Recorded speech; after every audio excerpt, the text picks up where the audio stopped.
So welcome everyone. As you know, your mic is muted and your videos are off, but please feel free to communicate in the chat.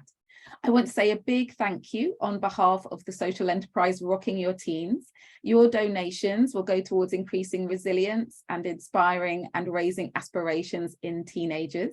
If anyone wants to find out more about Rocking Your Teens, you can go to rockingyourteens.com. We actually have an annual conference for girls to celebrate International Women's Day, which will be taking place on the 23rd of March. So do get in touch to get involved. You might want to share your story. You might want to donate for our goodie bags. You might want to sponsor the event. However you'd like to get involved, you are most welcome. And I know my colleague Tanya will be typing in the chat and giving you that URL for Rocking Your Teens if you want to find out more. Today's session is about proximity bias. How can you be visible when you're working remotely?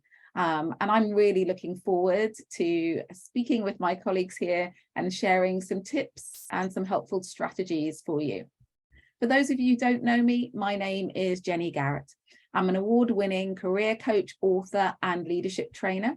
And together with my team, we deliver impactful development to support women and those from ethnically diverse backgrounds to progress at work, as well as supporting majority group leaders to make inclusion happen.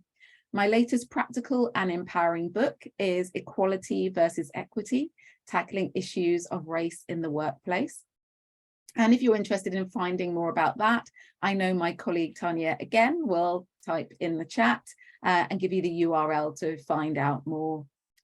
So COVID, this global pandemic that we experience, the lockdown that we experienced, challenged all of us, didn't it? It showed us that we can work from home and that we can still be productive. But how does that play out for us when working remotely?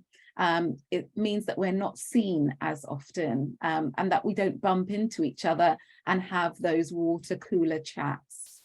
The antiquated assumption is that those who work from home are less productive and those who are in the office are given visibility and so opportunity. In a recent survey cited in Harvard Business Review, 42% of managers said they sometimes forgot about remote workers when they were assigning tasks. And that might explain why remote workers get promoted less often than their peers, despite being 15% more productive on average. While these findings actually are problematic on many levels, managers new or those who've been in post for a really long time can take steps to mitigate bias. And this is what today's session is all about. I remember many years ago working in an organization and a colleague saying to me, oh, I don't trust that those who are working from home are actually doing it. I think they're doing their washing, sitting in their garden, watching TV. You know, you need to be present in the workplace to be successful. I think there are many people who still believe that. And even those who are on board perhaps haven't changed their management style to think about how they can be a great manager to everyone. So during this session, experienced executive coaches, Martha, Carol, and Sassy, all listed in the Diverse Coach Directory, a directory which connects corporate organizations with coaches from ethnically diverse backgrounds, will discuss strategies to combat bias. I'm really proud of the directory. I think we've been around about 2 years now. Prior to the directory being in place, people would say there are no coaches from diverse backgrounds, especially not working at the most senior levels. So I'm so proud to bring them all together and would advocate for every single one of them. They're all amazing coaches. So Martha, Carol, and Sassy will briefly introduce themselves, and I'll start off by asking them some questions, and then we'll open it up to you for your questions and reflections. We'll keep an eye on the chat throughout. So if you want to add a comment, if you've got some insight to provide, if you've got a question, please don't feel that you have to wait to the end of the session to share it. You can share it at any point. The hashtag for the event is proximity bias. And again, Tanya will share all of our socials if you want to tweet about the event, or you can find us all on LinkedIn. So we're actually going to have a poll, and just a really quick and easy poll for you. I'd like to know, do you see proximity bias show up in your organization? Have you noticed it? Have you seen it? Have you even thought about it? This might be the first time that you're really considering it. So the poll is here. Hopefully you can see it. If for some reason the poll isn't showing on your screen, please just type in the chat your answer, because the question is, do you see proximity bias show up in your organization? So we've got yes, no, or unsure. Just give it a moment for more of you to complete it.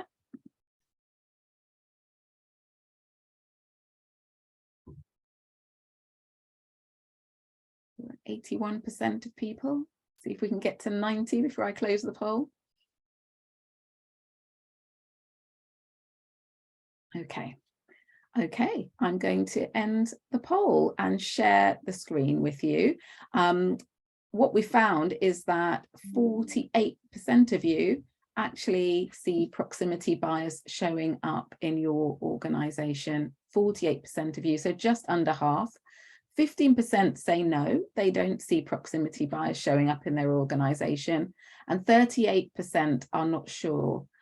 So hoping by the end of this session, those who are unsure will at least know more of what to look for, what to observe, what to spot.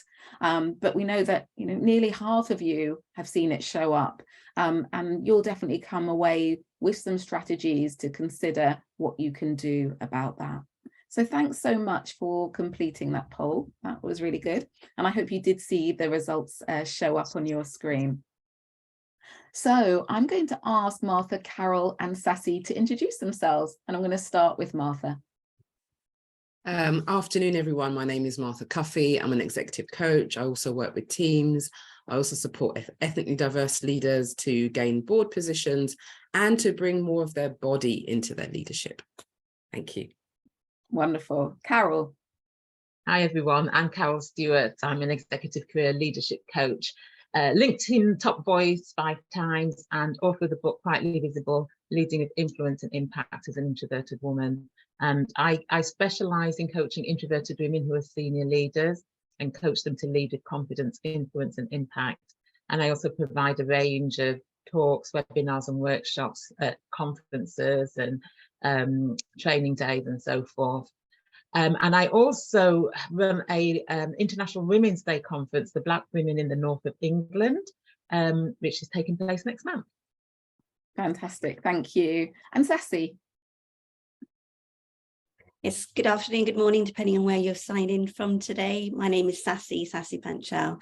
I'm a leadership development coach, and I work predominantly with women from ethnic minority backgrounds who've been on a similar journey to myself, straddling 2 different cultures or multiple cultures and navigating their way through leadership in corporate organizations, helping you to really be more of your authentic self, develop an understanding of who you truly are, what your goals are in life and at work, and so that you can show up with more authenticity and be more of yourself, whole of yourself at work and at home, so you don't have to kind of slot into different roles. I also support organizations to create and maintain high-performing team cultures, and I go in and facilitate conversations to unleash more diversity in a way that supports psychological safety so that organizations can be more creative, innovative, and productive as well.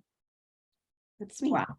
Fabulous, fabulous. As you can see, I brought together 3 powerhouse women who are definitely going to give you so many golden nuggets of useful information today. So I'm going to kick off with our first question. How do you think proximity bias is bad for business? And what are the additional implications of proximity bias for those from underrepresented groups, do you think? So, one about that sort of company, corporate answer, how is it bad for business? But then specifically thinking about those from underrepresented groups. So I'm going to start with you, Carol. What do you think? Right, so in terms of how it's bad for business, what happens if certain people are being excluded, it doesn't create an inclusive environment, and organisations are also missing out on the talent of those who are not being included. And this may affect particularly, and I will use introverted people who are not necessarily ones to blow their own trumpet, or necessarily ones that want to be in the spotlight. And if they're working remotely and they're not necessarily being taken into consideration when opportunities come about, they can go unseen and unheard, and organisations are not only doing them a disadvantage, those who are subject to proximity bias, but they're also missing out on a range of good talent.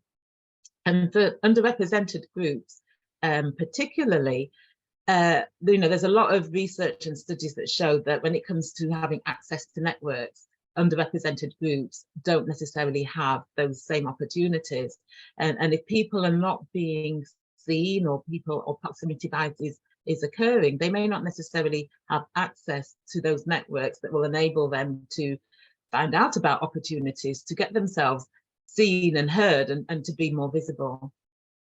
Yeah, I'm sort of hearing multiple layers there, actually.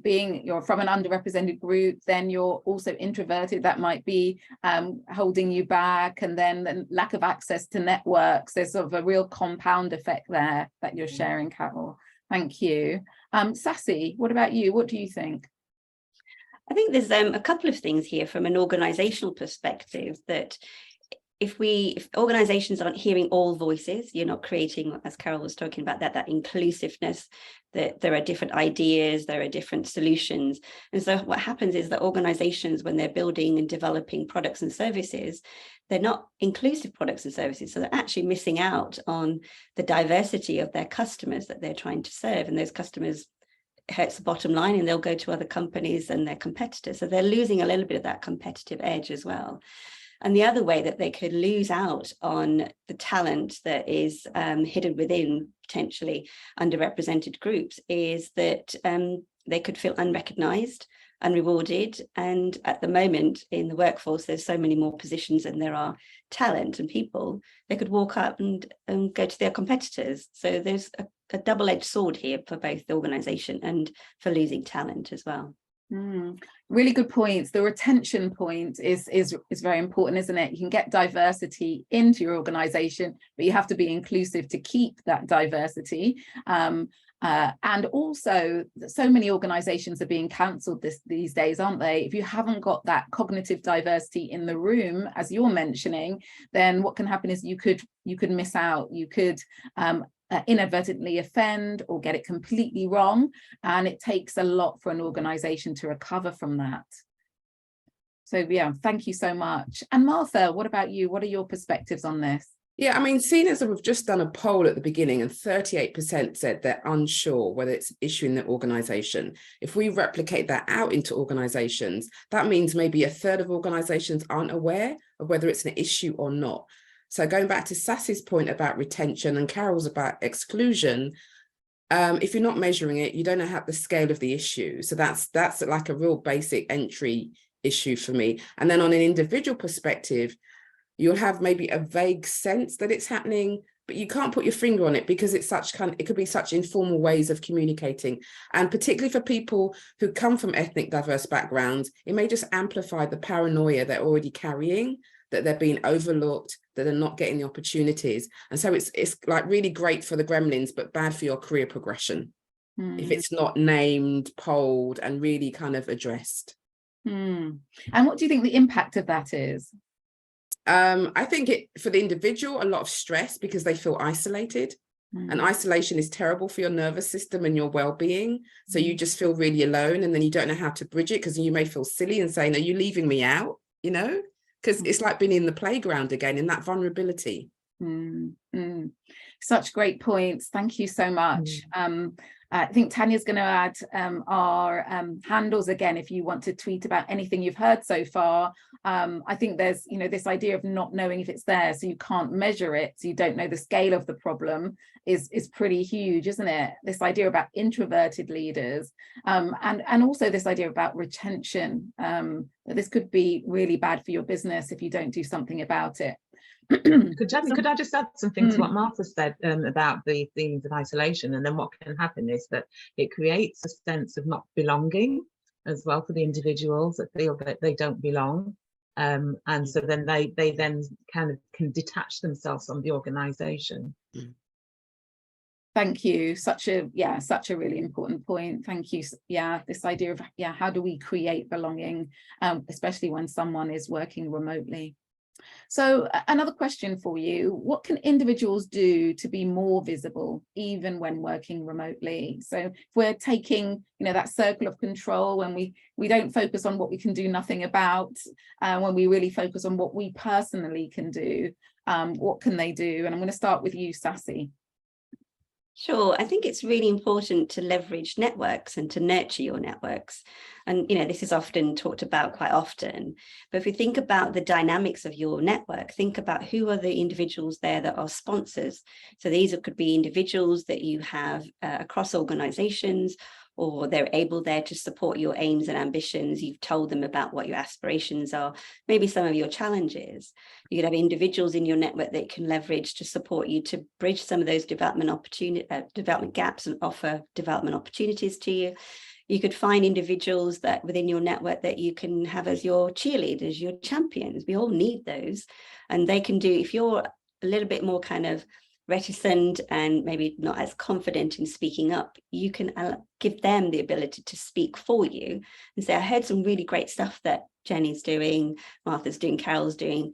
Let's have a chat. And opening up doors, opening up opportunities, because the real value in is that they can do some of your bidding for you. But also the key thing here is for you as an individual from an underrepresented background is to be able to nurture those networks, keep consistent in your communication with them.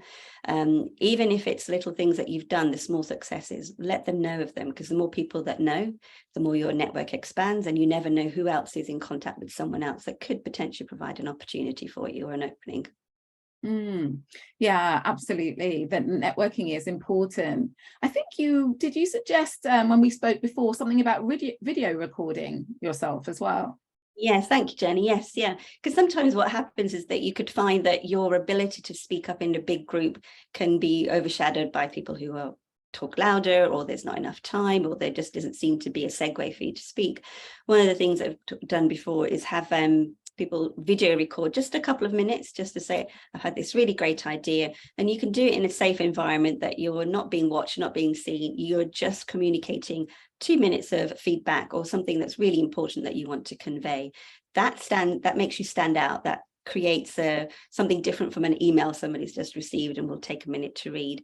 It leaves an impression. I think that's a really powerful way of, when you're working remotely, just to have a voice and be more visible. Yeah, I absolutely find it really useful when I can put a face to a name. When you've pictured someone, it helps. And when you hear their voice and it all comes together, I think a video can be really powerful. So thank you for that top tip. Martha, what are your thoughts? I think about, like, what did you used to do before we started working remotely, and then think about what have you done since. Some people love working remotely, so I'm not going to say they're doing less now, but it's good to appreciate the difference. What did you do before and what are you doing or not doing? Sometimes I say to people, look at where you're spending your money. It kind of shows you sometimes your social patterns about what's going on. Did you used to go out with drinks with people before, or what are you doing now to kind of replace some of those dynamics that were just kind of easier to do, so sort of basically reflect on your contactability. Love that term, reflect on your contactability. I think you might have to trademark that very quickly, Martha. And the same question to you, Carol. Think about who needs to know about you, who needs to know about your successes, your achievements, and then think about how can you let them know. It might be that you send out an email sort of letting people know what your team has achieved, and letting them know the part that you played in it. Or think about how you can raise your visibility and profile through, say, thought leadership. So it could be that you write a blog for the company's intranet site or company's newsletter. You can write about a particular experience or something that you've done. Think about ways in which you can just raise your visibility and profile, which feel comfortable for you, which feel authentic to you as well. And there's many ways that you can showcase your thought leadership and your expertise without having to, if you're uncomfortable with self-promotion, without feeling like you've got to shout about it or brag and boast. And also what I would say is pick up the phone and speak to people. we've become so used to emails or team messages and so forth, that actual picking up the phone and speaking to somebody can make a big difference. One of my clients, she joined a new company during lockdown, and she was part of the executive team, and being introverted, as well as being sort of neurodiverse as well, she found it sort of very challenging. But what she did was she arranged meetings with like individual board members so that she could just get to know them, and on a more personal basis, on a one-to-one basis, because she found that easier than in the board meetings, trying to get to know people on that sort of a level. So she arranged sort of like coffee catch-ups every now and then with them, just so that they could find out about what she was doing, and she could talk about what her team are doing as well. Yeah, I think that absolutely the picking up the phone is really great. Videoing, just having your camera on. I think there was some research that people from particularly from ethnically diverse backgrounds found it comfortable to turn their camera off being online, and then they were not experiencing the bias from someone just knowing that they're have a visibly different background. However, that doesn't do you any favors in terms of opportunities for the future. So turning your camera on, finding opportunities to speak up, never leaving an online meeting without sharing something, even if it's just in the chat. I remember, Martha, you were mentioning someone who had a picture of Muhammad Ali in their background. Do you want to talk about curating the box we find ourselves in? Yeah, I mean, this is somebody who does high-end sales in IT, and it's kind of like a starting point for a conversation. You know, it is a particularly kind of male-dominated sector, so the topic of boxing is something that will, like, you know, at least half of them will have a view on, you know, and know and recognize people. So it's a great way to kind of open up a soft way to start a business conversation. Brilliant. And also be memorable as well. Yeah, and other times people wear something, you know, a bow tie, a pocket handkerchief, you know, bright earrings, whatever it is, just something that makes them stand out and be memorable, or even become a talking point as well, as you've said. So these are all ways that you can increase your visibility. We've got some great comments in the chat. For the last question, Iram says, everything Martha's just said really spoke to me. Thank you. Karen's asking, how would we measure the proximity bias? Any thoughts from anyone? How would we measure whether it's in our organization? I would suggest maybe doing surveys, anonymous surveys amongst your teams, to see whether they feel sort of like what Jenny had done with the Pearl, something like that, or asking them whether they feel that they are seen, whether they feel that they are heard, that sort of thing. Yeah, absolutely. Did you want to say something, Sassy? I was going to say you could incorporate it into a one-to-one conversation, with some curiosity. Yeah. Or, you heard it, what are your thoughts? Yeah, or when you do your you know, depending on how sort of frequent you do your employee engagement surveys, you could incorporate it into that. Absolutely. I think asking the question and you know, bringing everyone's awareness to it is a really good starting point.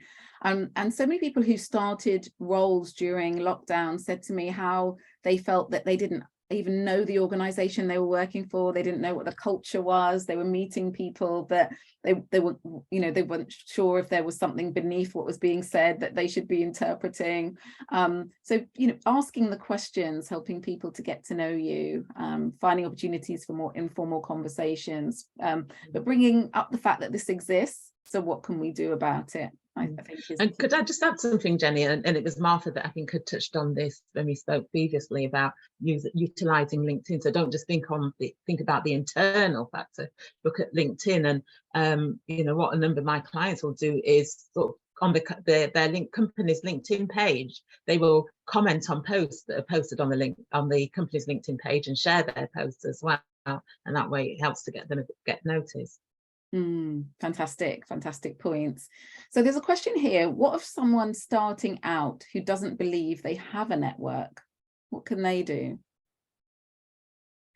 I think in that respect, I would offer that look around you, think about the people that you have supported, whether it's part of a team, whether it's part of matrix working, there are bound to be some associations that you've had already. And one of the really great tips I got when I was working in corporate in my previous career from my manager was, she said, Sassy, don't look at it as network.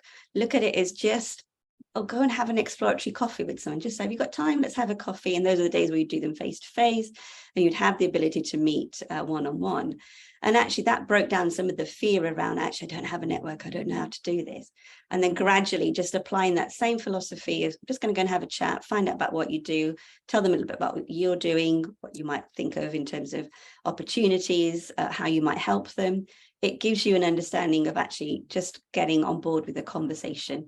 And then gradually that's how you start to look at a network and expand your network of people. Wonderful. Wonderful. Yeah. So many great tips there. One other thing as well, I think people forget is you have recently joined an organization. The organization wants your talent, right?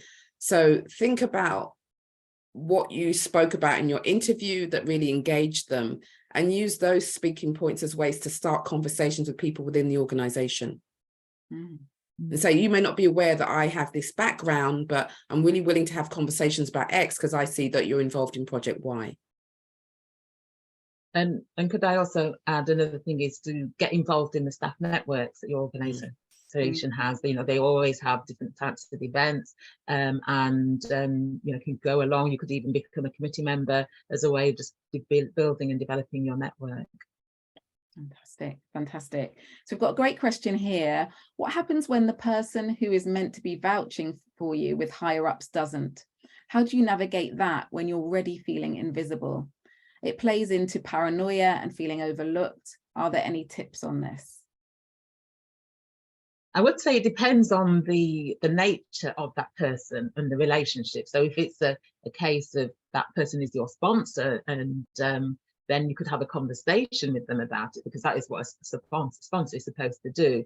If it was, say, that it's your line manager who is not, and this is something I've experienced with clients before, where their line manager is not letting those more senior than them, their line manager's manager and those more senior, know about my particular client and what they're doing and what they're achieving. So what my client did was started to develop relationships with those who were more senior than their line manager.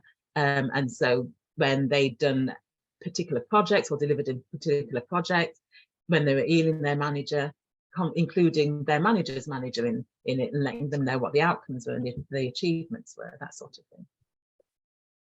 Fantastic. Anyone else want to add on that question? I think it's important for the individual to go and seek the perspective of that sponsor or that person in their network to understand, is there something that they're able to do, or is there something that you yourself may not have provided as information? Because remember, as much as information you can provide them with is collateral for them to use in the organization. And if there are touch points that you're not quite connecting with, maybe it's just having a transparent conversation. It's again having a networking meeting with them, a coffee, just to explain, can you give me some more perspective? And if you find that they're not in alignment with what you're looking for, then there is the ability to say thank you for everything that you've done, and then looking towards somebody else in the organization that could fill that gap. Yeah, absolutely. It's good to know that the person's not doing their job, though. Instead of, I think what can often happen is we think they're vouching for us and then we find out at the wrong time, a little bit too late, that that's not happening. So if you know it, that's a really good starting point. And following on from that, I always think about who influences them. So sometimes it's not about us influencing them, it's about thinking who influences them. And I would then try and build credible and trustworthy relationships where people would advocate for me outside of that person, so that they do the influencing for me rather than me having to do it myself. Because sometimes you are banging your head against a bit of a brick wall, but the door opens when someone else says it, and that shouldn't be how it is, but unfortunately that is how it is sometimes. So I have another question from me. I think there is another one in the chat, but I want to go to this question at the moment. So what can managers do to prevent proximity bias? I'm sure some people here are leaders. They're thinking, I hope I'm not the culprit. I am the perpetrator. I hope I'm not the perpetrator of proximity bias. So what can they do to prevent it happening in their teams? And I will start with Sassy. Thanks, Jenny. This is one of the practices that I use when I go into organizations to work with leaders and team managers. And it's to support teams to become more psychologically safe. And it's the practice of checking in. And you probably may have done a version of this already, but it's where you start at the beginning of the meeting. You have got dedicated time for everybody to check in, and everybody's got an equal amount of time to check in. And the importance of that check-in is slightly different in terms of not just going through a list of all the actions and who's doing what, but it's actually to convey where you are, how you are at that time in that particular meeting. Do you need any support? Do you need any help with anything that you're working on? And also it gives you an opportunity to talk about stuff outside of work as well that could potentially be impacting you. It could be that, people might be seeing that you're not as productive or as bubbly as you usually are, but it's an opportunity during that check-in to share, actually, this is what's going on for me, and this is the support that I need. Now, the practice works really well when the leader of that group, the team manager, goes first and demonstrates courage and vulnerability and actually shares, they may even share, actually, I don't really know what this proximity bias is. I don't know. Can we share that today? How is everybody feeling about it? Share your thoughts. And what that does is it starts to build more team cohesion, especially when we work in a virtual world. And it does work perfectly well with a virtual setting.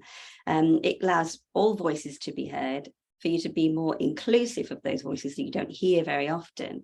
And it gives you an understanding of, actually, when we come into work, we bring some of our other parts of ourselves to work as well. And those could be impacting.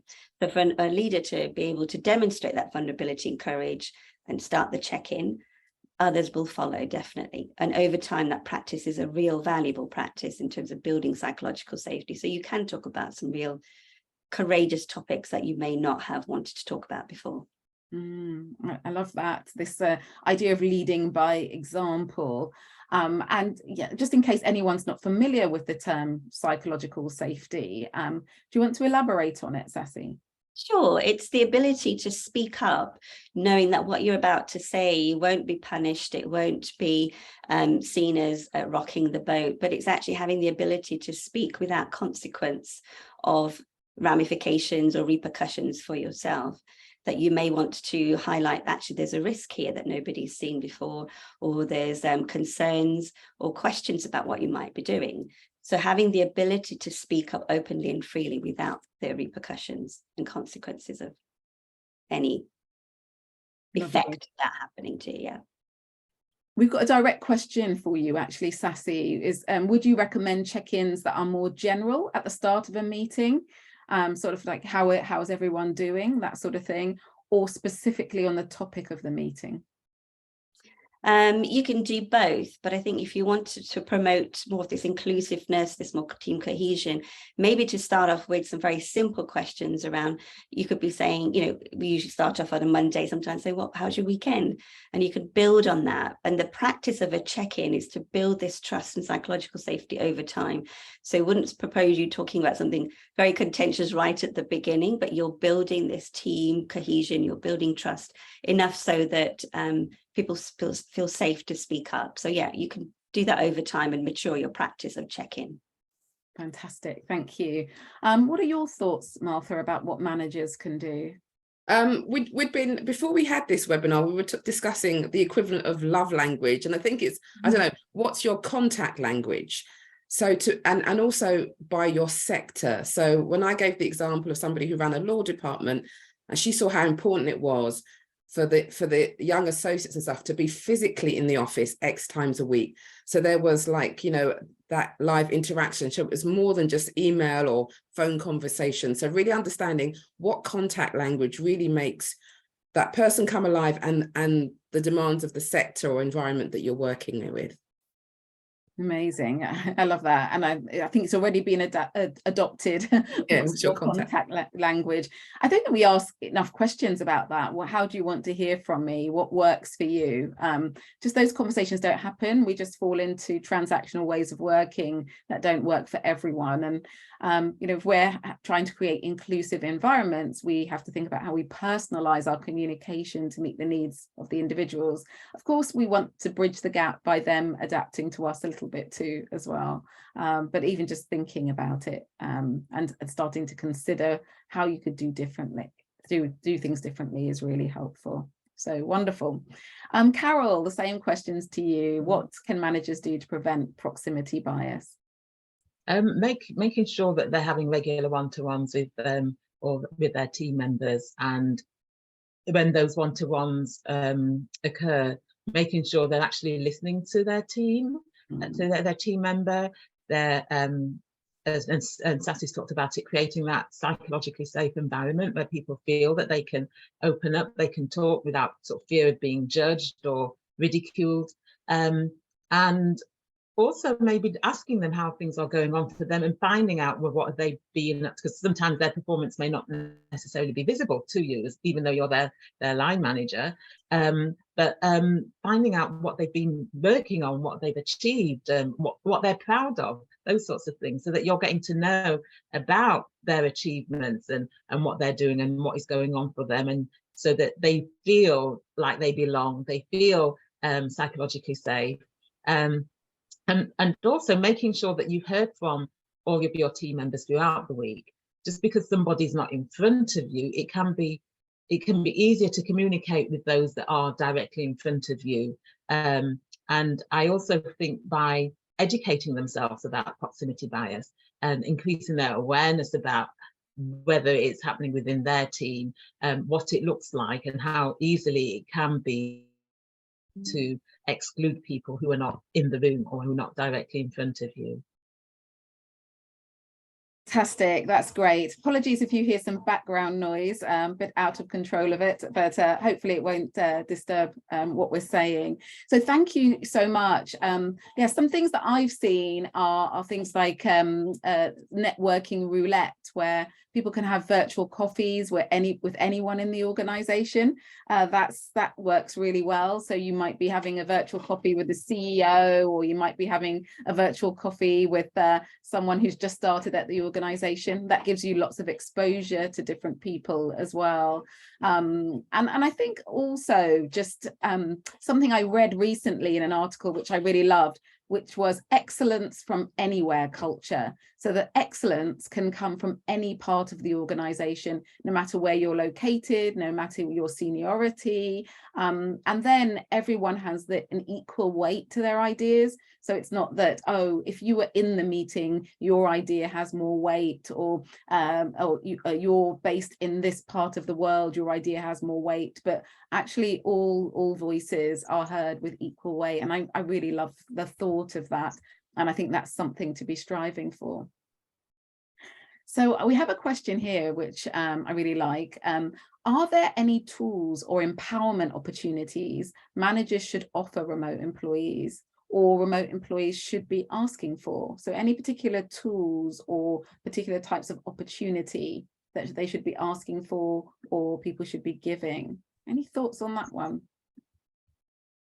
I think one of the things I'd probably suggest is line managers giving those people who are less able to kind of have the confidence to speak up, is to give them a part on the agenda to speak about something that they're comfortable speaking with, something that will build their confidence, and that has relative support for the rest of the team as well. So it's an opportunity to showcase some of their skills and their talents as well. But I think if you're identifying individuals, then you could do like a spotlight session once every team meeting. It's a nice idea. Yeah, and if I could say for that individuals, what they can do is put themselves forward to lead on initiatives, or if there are any projects or things that are coming up that you can take a lead role in, and volunteer to take the lead on it. That way that you're being more visible. Lovely. Yeah, there probably are additional tools. I think it's about communicating as easily as possibly and as naturally as possible, because I think the thing about a meeting is that it becomes very formal. People only let you in the minute before you're about to start. Those informal conversations don't happen, which are so important. So finding ways to have informal conversations, I think, is key, and that might be WhatsApp groups. It might be lots of different ways. We've mentioned phone calls, but ways to have more informal, non-transactional conversations. I think that's how you increase your visibility, and also doing great work and I think not just talking about it yourself, but doing things that other people talk about. So actually encouraging people, if they say you did a great job, do you want to tell my boss? Do you want to share that? That would be really amazing. There's nothing wrong with doing that, or getting a lovely email and forwarding it on to someone else saying, I just got this, I'm really pleased. But again, it just shows that other people are thinking really highly of you. So these can be really good things to do. I think so. We've got here one thing that I think makes a difference is making sure hybrid meetings have dedicated time to hear from those joining remotely, because it's difficult to chip in. Yeah, so that's a really great tip, and also some other thoughts here. So there was one last question, which was just generally about unconscious bias. Unconscious bias is huge, but someone's asking how could we challenge unconscious bias in the workplace. I guess we're thinking mostly about proximity bias as one of the unconscious biases, but maybe just one last kind of top thought from your head. What could you do to challenge it, do you think, or what can be done to challenge it? For me, it's bringing the topic onto the table and talking about it, and having the courage to say, not quite so sure about this, but could we have a conversation? What are other people's thoughts? Draw others in to understand what their perspectives are. And that way it just opens the conversation and dialogue. Lovely. Thank you. Carol? I'd say when you're making any decisions or that affect people, when you're thinking about choosing somebody, just constantly checking yourself and questioning yourself, or what's the reason why I made that decision? What's my reason for choosing this person as opposed to somebody else? Because sometimes we make those decisions without really giving them much thought, and we don't really stop and reflect why we've chosen one person for something and not another. But just constantly checking in with yourself and checking your thoughts and beliefs about the decisions that you make, to see and increasing your self-awareness about any biases that you may have, and challenging your thinking, and also getting to know people who are different to yourself. Really important, really important. Thank you. So we're coming close to the end of our time. What's the big coaching question that anyone who wants to tackle proximity bias should be asking themselves? What do you think? I'm going to start with you, Martha. I think it's a basic question about, do you know your team equally well and their contact language? Love that. Fantastic. Yeah, brilliant. I'll go to Carol next. I've got two questions, if that's okay. Okay, there's always one. Well, one's for managers and one's for team members. So the one, if you're a manager or a leader, asking yourself, which of my team members have I not checked in with this week? So that you make sure that you check in with everybody. If you're a team member, just asking yourself, who needs to know about what I'm doing? Who needs to know about my successes and achievements, and how can I let them know? Lovely, lovely. Thank you. And Sassy? Sure. So I think the question from a line manager's perspective is, what are my blind spots? What am I not aware of? And then how do I access individuals in my team to support me, or even support in an organization to help with proximity bias? Yeah, absolutely. Yeah, such great questions for that reflective journal to enable you to be the very best leader you can be. Thank you so much. If there are any last questions, please do post them in the chat. Just going to check, make sure I haven't missed anything. We're getting lots of tips and lots of ideas, books to read. On the topic of books to read, Carol's got a fantastic book. Do you want to share your book, Carol? It's called Quietly Visible, Leading with Influence and Impact as an Introverted Woman. Lovely, lovely. Thank you so much. And if anyone else has any particular literature they want to share, feel free to type it into the chat as well. So coming to the end of this session, thank you all so very much. It was really active, loved what was happening in the chat and everything my colleagues said. I want to thank you all for attending today.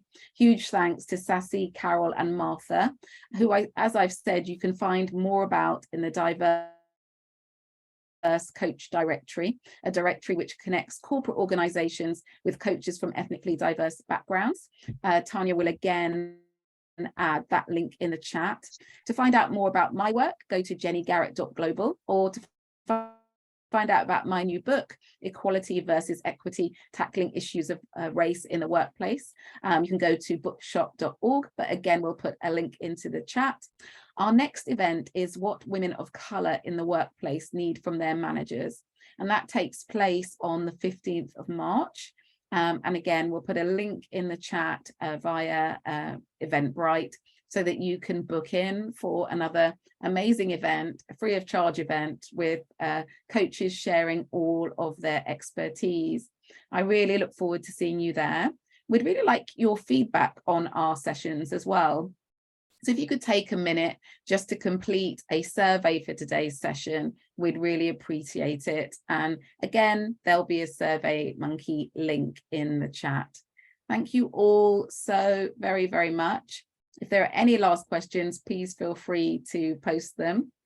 But I think we've had a really interactive chat today where I think you're taking away lots of tips, lots of ideas to help you move forward. Thank you so much.